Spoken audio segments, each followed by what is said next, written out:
To be honest with you, I feel more comfortable, more at home, more like in my own element type of thing.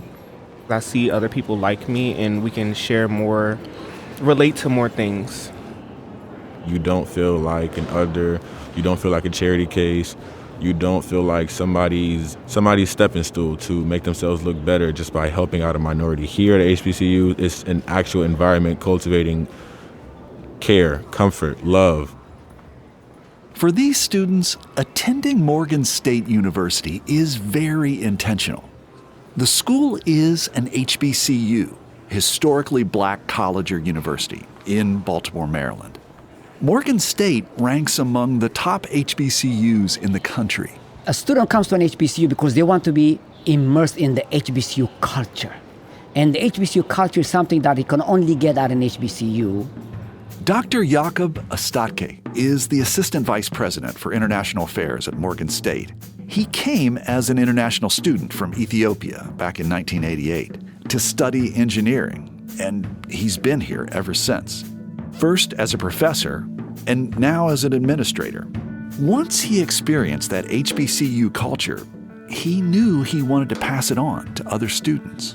The fact that the people who work there overall have the same goal of making sure that despite all the struggles you had coming and arriving at our door, we're going to make sure that when you leave our institution, you're going to leave being proud of being black, proud of being a person saying that I made it, regardless of my skin color. I am surrounded with excellence. Being surrounded by black excellence is core to this culture. But Ostatke says Morgan State is looking to diversify. The students, when they are more diverse, they get different perspectives from each other. And therefore, it makes them a more well-rounded student. And it also allows them, as they leave the institution, have the experience that they have faced and they have learned and they have collaborated with students with different backgrounds. Because if you spend all your time with students or people that look exactly like you or think like you, then you're going to have a very narrow knowledge about things. In pursuit of that goal, Morgan actively recruits international students. They enroll U.S. students of all races and ethnicities, including Asian, Hispanic, and white students. I think that having a 20 to 25% diverse population will definitely positively impact the domestic students who are African American, because once again, at the end of the day, there's strength in diversity. The idea of HBCUs working to diversify is actually why I came here to talk to Dr. Ostatke. I wanted to talk with him about West Virginia's HBCUs, which are different from Morgan State in a pretty visible way. In West Virginia, there are 2 HBCUs, and most of the students there are white. How can an HBCU be an HBCU if most of the students are white? And that's a good question also for myself, that I didn't know that West Virginia, which is an HBCU, is predominantly white. So it's really challenging for me to call it an HBCU if the majority of the students are not African American. And it's very, that's why I was surprised when I heard that.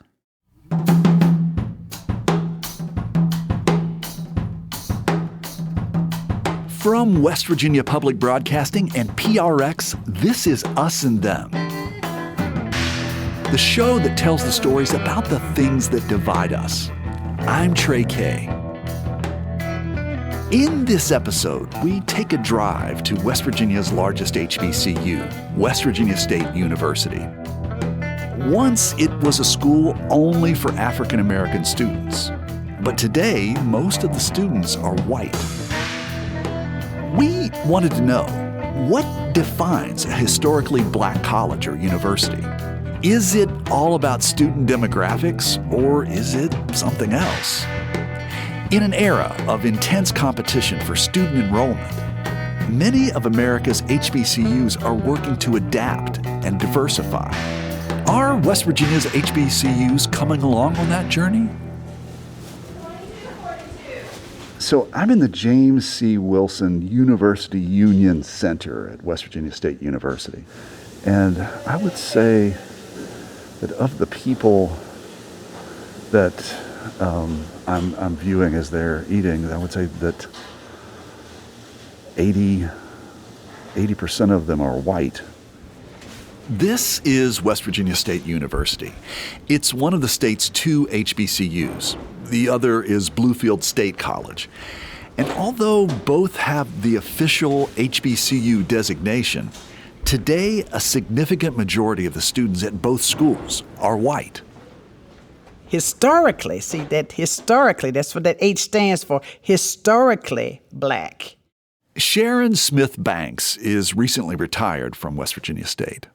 I served in the capacity of Director of Academic Advising, Adjunct Professor, Speech Communications, and Freshman Experience class. Smith Banks worked here for 30 years, from 1990 to 2021. So if there's one person I thought could tell me about the culture of this school, it's her. She's known around here as Mama Banks. I did not birth any children, so students that I've served down through the years, I've worked with them day in and day out. I would eat in the cafeteria, participate in their extracurricular activities.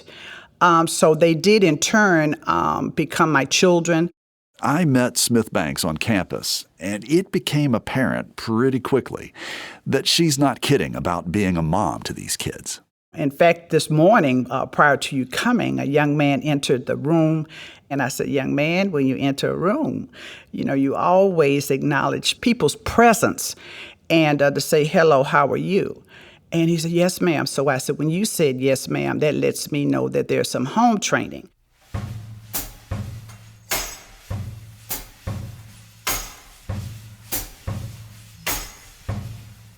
West Virginia State has a storied history as an HBCU. Many black luminaries went here, like Katherine Johnson, the NASA mathematician highlighted in the Hidden Figures movie, Earl Lloyd, the first black NBA player, and Carter G. Woodson, the champion of African American history, once served at West Virginia State as the dean. Like other HBCUs, State was created as a land-grant institution, giving black students a place to go to college when they weren't welcome at predominantly white schools. There are about 100 HBCUs in the United States today. Even though they're not exclusively for black students anymore, HBCUs retain an official federal designation. This is still considered a historic black college and university. That is a federal designation that cannot go away.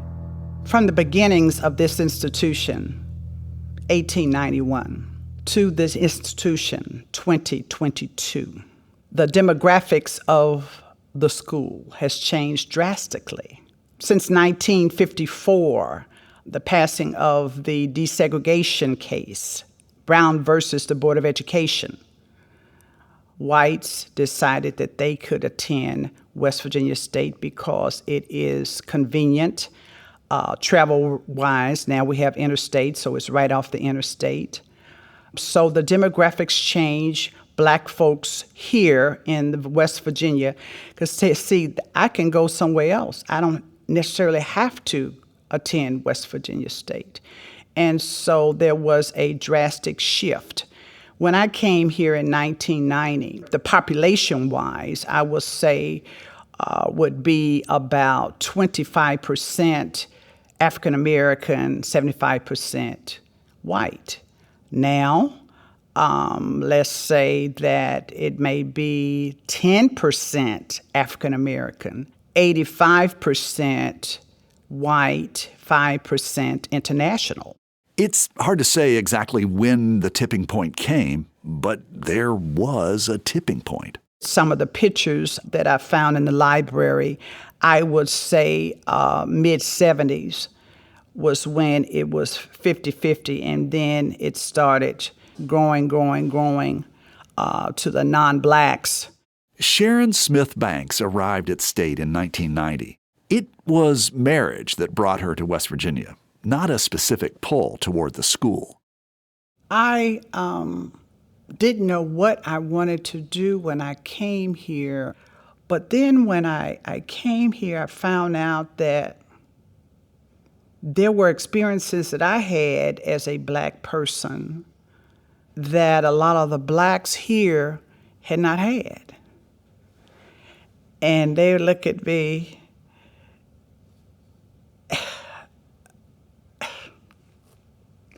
and just say, well, we don't. I said, you've been around white people all of your life. I have not. So we have not had the same experiences. Smith Banks grew up in a predominantly black community in Nashville.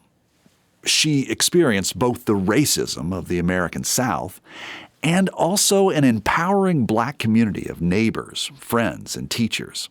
She likens arriving at West Virginia State to her only other comparable experience, working as the only black employee at a JCPenney store when she was 16. But she wasn't scared off.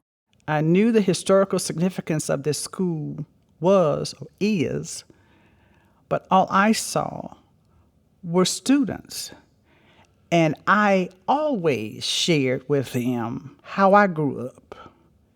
And here, my students would say, wow, wow, wow, because it was never really talked about, the civil rights movement or whatever, to them, over the dinner table. Smith Banks attended an HBCU, Tennessee State, where all but one of her professors were black. It was a powerful experience. Someone that looks like you, everyone was a nurturer. They saw something in you that they wanted to pull out and mold and shape it. It was driven that you can do your best, regardless of what you looked like. You can always do your best.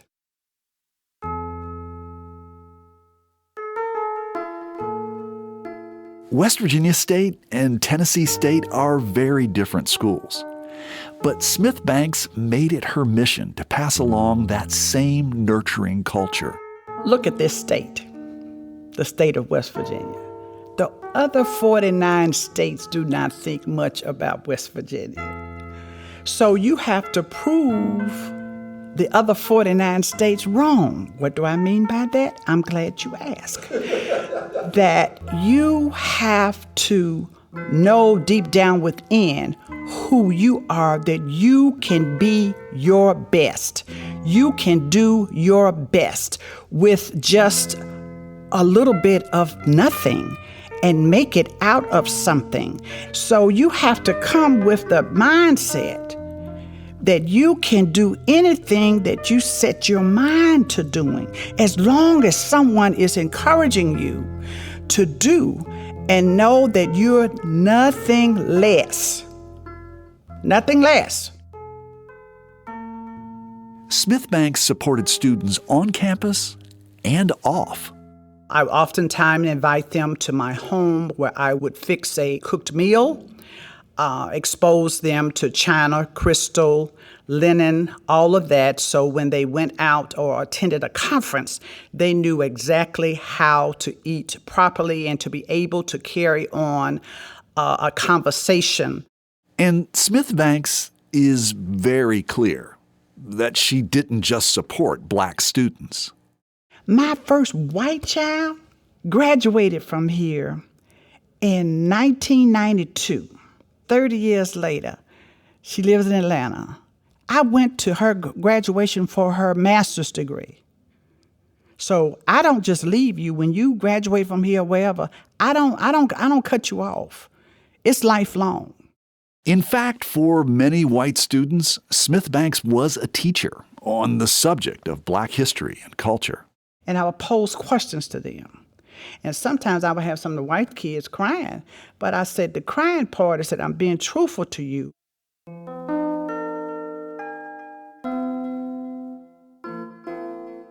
Two years ago, when George Floyd was murdered, Smith Banks was there to help all of her students process the trauma. My white students never fell short of saying, Miss Banks, I want you to know I'm not like that. I'm not like that. It's because of you I have a better understanding of being black. Smith Banks believes her upbringing prepared her for these moments, counseling these students through recent racial traumas. So we did not allow for something tragic to destroy us that we couldn't pick ourselves up and keep going. Are you afraid, now that you are freshly retired from West Virginia State University, that there's nobody coming along to kind of take your place? The students have already told me that. They said, Miss Banks, we miss you. Can you come back? Yeah, but I know. But I'm talking about the people who are taking your job, your role. They're not doing it. Sharon Smith Banks doesn't think West Virginia State will ever lose its official status as an HBCU. But she's worried that it's losing something deeper. With a mostly white faculty and a mostly white state legislature, she's not sure who will carry the mantle. When you look at who's all employed here, the majority of the employees are non-black. Let's say 150. At the 150, you have less than 10 that look like me. But what if an HBCU goes away? What if it just becomes another white commuter college or an extension branch of West Virginia University? What do we lose? Just because it's a sad day, and I don't even want to think about it. When you think about down through the years how blacks have always had to struggle to prove themselves worthy of whatever, and to know what all this institution went through to exist, and to see all the changes that have occurred over the years, it's heartbreaking. The only thing that's majority black here is when alums come back for homecoming. After a break, we'll ask the interim chief of staff at West Virginia State University about the challenges the school faces and where it's headed next.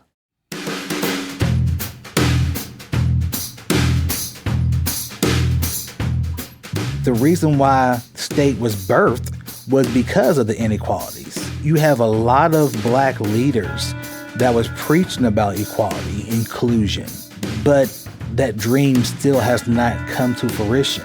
We're still fighting to get a dollar for dollar when you have the other predominantly white institutions getting $3 and $4 for every dollar. Where's the equality in that? You're listening to Us and Them.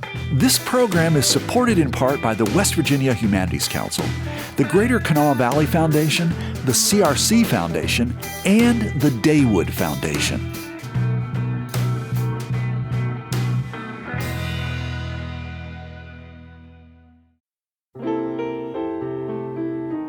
In difficult times, music gives us peace, brings us together, and helps heal us. It calms our nerves and brightens our days. That's why we're bringing you classic episodes of Mountain Stage on air and in our podcast. This is Larry Gross, host of Mountain Stage. Find something that's familiar or brand new and feel the power of live music on our website, mountainstage.org.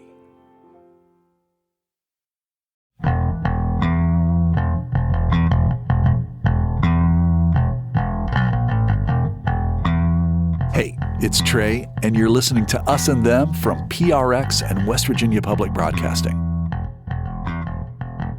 I'm adopted, so my dad's Spanish, my mom is white, my birth mother is Japanese and Irish, and my biological father is African American. Ben Trujillo grew up in Virginia Beach. He came to West Virginia State because he wanted to experience something different from his mostly white upbringing. I went to private schools, so I was not really influenced. There weren't very many minorities at these private schools, and my experience was limited. So I wanted to figure out a little bit about myself, and I felt like the best way to do that would be to attend a school where it's more minority driven, and I'm able to interact with individuals who maybe culturally align with me. I don't know if that's kind of closed off, but it's just kind of like just how I feel. Like I wanted to learn more about myself and like my history and like where I've come from. He was looking for a more diverse college experience. But Trujillo now lives in Charleston, in an area that's even more white than his hometown. I actually had a kid ask me, or said to his mom, he was like, why is he a different color? And like, it was like, I can't get mad at you because you haven't been exposed. Like the exposure's not there. So like, if I can be in this state and maybe educate, expose people to like what I know about my culture and learn more about it in the process, I feel like that's part of the battle of an understanding, like an empathy that we can possibly bring not just the community but the country together. So like it starts with one person. Even though this school is mostly white, Trujillo says his experience has been positive. He tried another state school, West Virginia University, first. He likes that state is smaller. He says there's more support.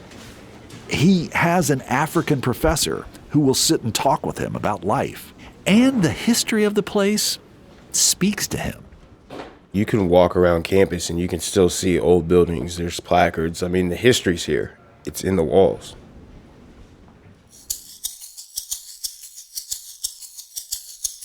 Devin Pring is one of the white students here who's learning more than just academics. He's from rural West Virginia. Coming here was definitely a big stretch for me, which I like it, but... Well, let's talk about that a second. So for folks who are outside of West Virginia who might be listening to this, when you said you went to Herbert Hoover, you live up in the Clendenin, Elkview area. Yeah. It's probably one of the places where there would be very few African Americans would be in Clendenin and Elkview, where you went to high school. Yeah, I remember throughout when I was in high school, aside from white people, we had maybe 6 to 8 the entire time I was in high school, and maybe 3 of them were black. Pring feels like he's now more aware of other cultures and the black struggle in America. I wish more people would attend HBCUs, even if they're not black, just to learn more on it. I think that's one of the important things. State does a good job of letting you know is just that it's not the same for everyone. I think State does a great job at reminding you just how hard it was for the black community in education. Do you think that the institution should do more to embrace its HBCU status, or is it something that they maybe should just underplay? I think they should definitely do more. I'm not entirely sure on what could be done, but I think it would be an important factor to embrace, especially around such a area that a lot of people lack the education on the black struggle. Yeah, I'm not entirely sure what to do, but I definitely think they should embrace it more. Use it as more of it's just what makes a school unique, is more than just being a university.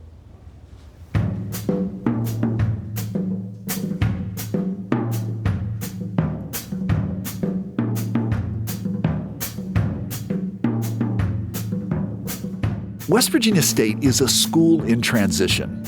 It's between presidents right now. I wanted to talk about how the school will embrace that HBCU legacy moving forward. So I sat down with Eric L. Jackson. He's the interim chief of staff.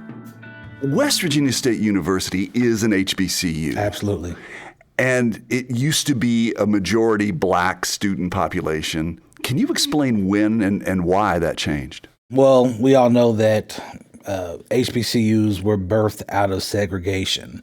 And so once integration began, so you would say that in the 50s and 60s, more white students started coming to this affordable institution.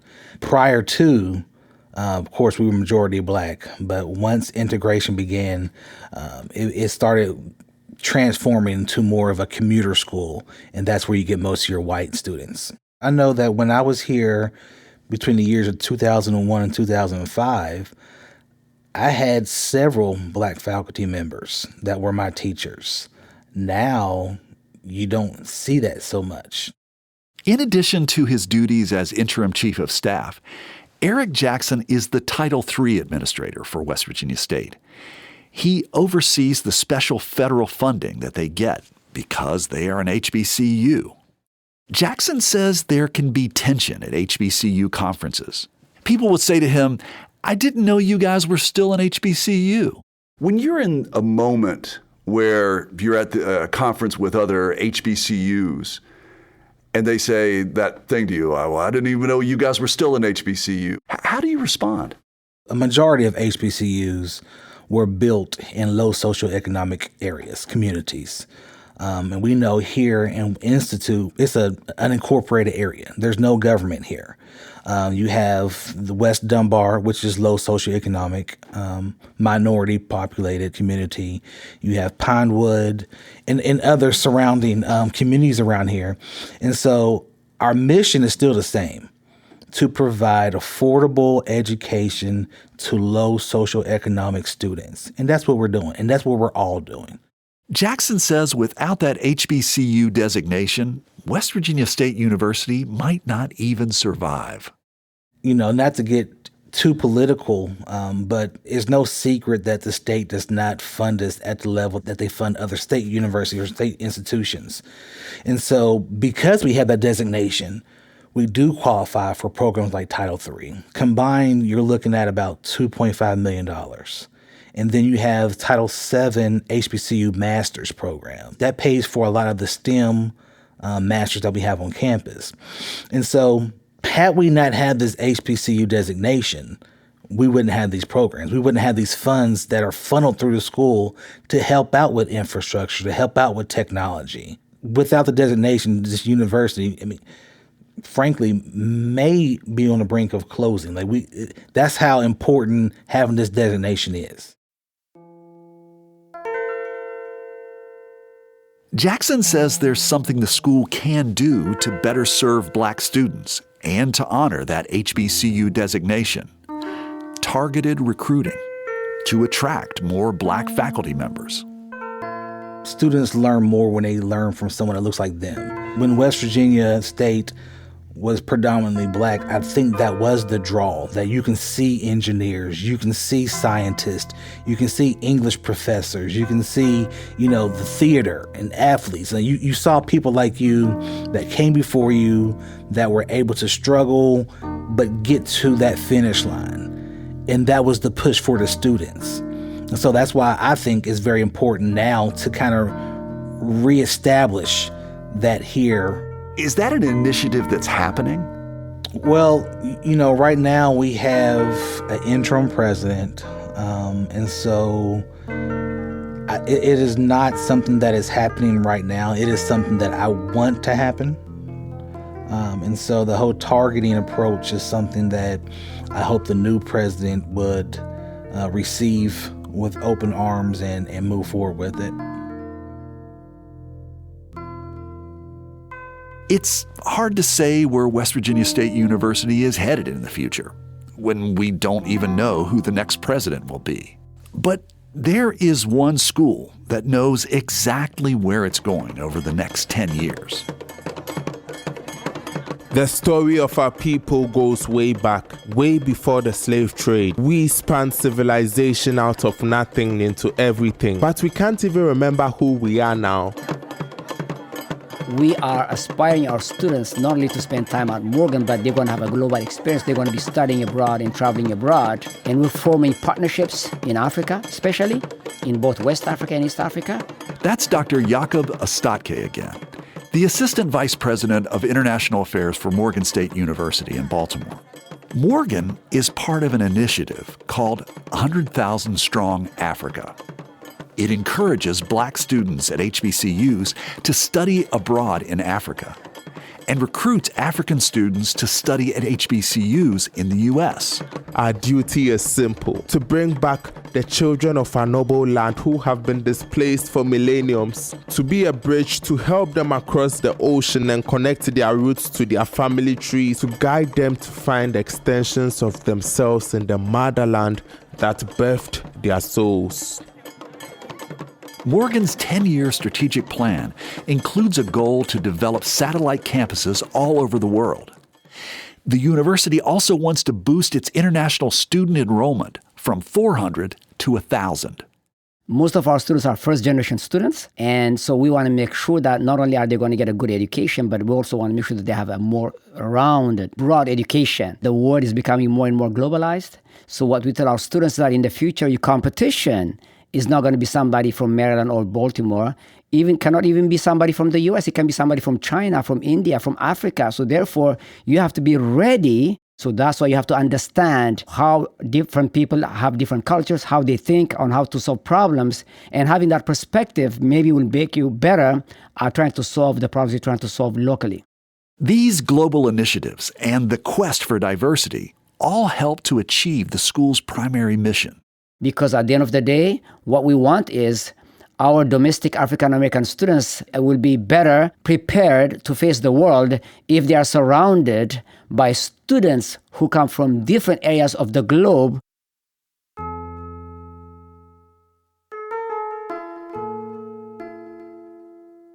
Estatke says it's hard for him to imagine a true HBCU with a student enrollment that's mostly white. But he offered this advice about what it means to fulfill that mission. We're the kind of place where we will take you where you are, we will mentor you, we will bring in all the scaffolding you need to get to the next level. He says a school like West Virginia State could provide that scaffolding for its black students. That extra support to lift them up from the disparities encountered in childhood and high school and help these students succeed. Then maybe the school could fulfill that HBCU promise. He likes to tell a story about one Morgan graduate who's now a CNN correspondent. And she said that Morgan loved me to success. So what you have to understand is this: other places will give you a good education. We add that extra touch of loving and caring because our faculty sometimes are your mother, your father, your brother, your uncle. It's beyond the lecture.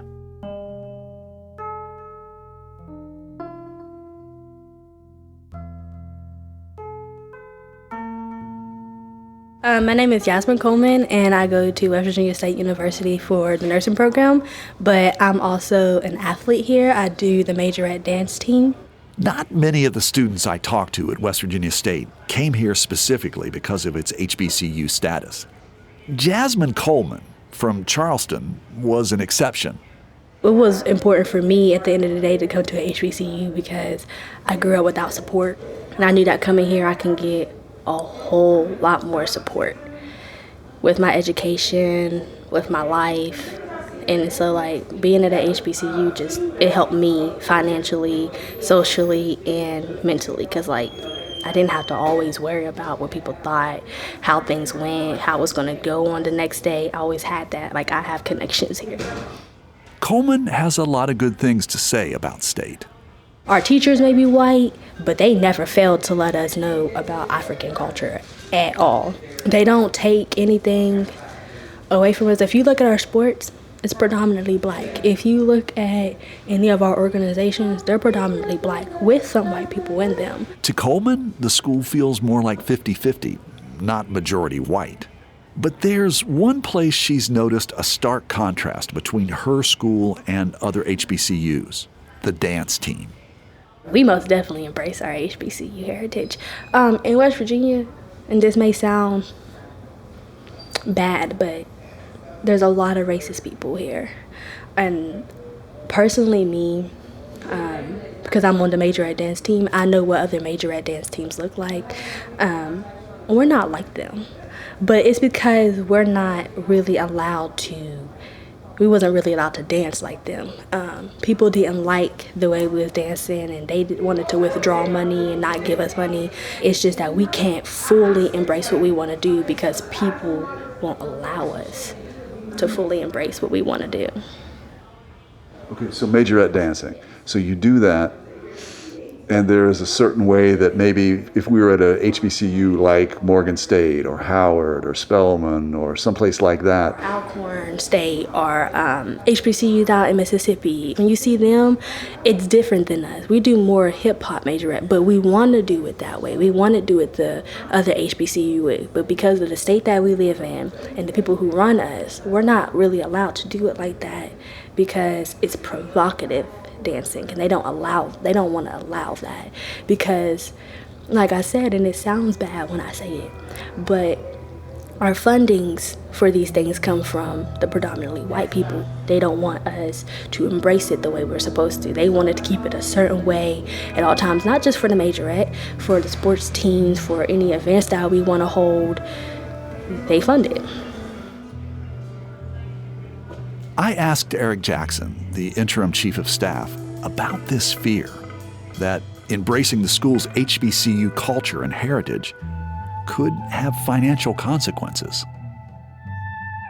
I definitely see that there's a difference in funding and support whenever that president or that administration pushes the HBCU designation and the one that doesn't.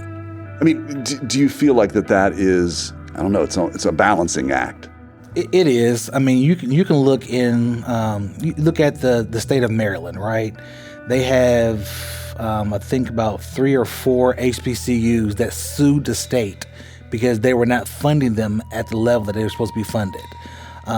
So when you have a conglomerate of institutions that could collectively go to the state and say, hey, you all are shorting us this money, then, that's one situation. But here at West Virginia, we don't have that collective, right? And so you're going to see the inequalities. You're going to see the lower appropriations for us because we have that designation of HBCU. I'm wondering, maybe that might be one of the reasons why you're not getting more of a black faculty, because you don't have a leadership that's basically saying, this is who we are, we're embracing this, that in many ways, were you to do that, you might alienate the white people, you might not have the white faculty, and then where are you going to be? You are exactly right, in my opinion. You're hitting the nail on the head. The more we push, the more I feel we are hurting ourselves as far as financial support. So, yeah, I think that's all intertwined.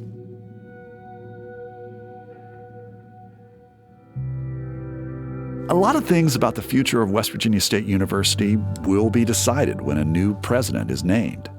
Jackson told me they've chosen finalists, and we can expect an announcement in April or May.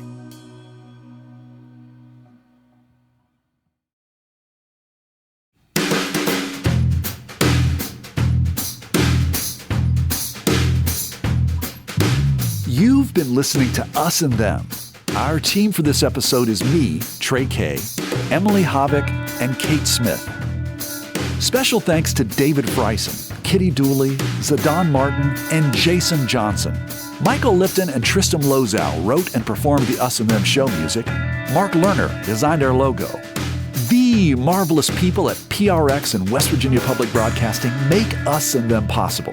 So do grants from the Corporation for Public Broadcasting, the West Virginia Humanities Council, the Greater Kanawha Valley Foundation, the CRC Foundation, and the Daywood Foundation. Us and Them was originally developed with assistance from the Mentorship Program at AIR, the Association of Independents in Radio. We'll see you next time on Us and Them.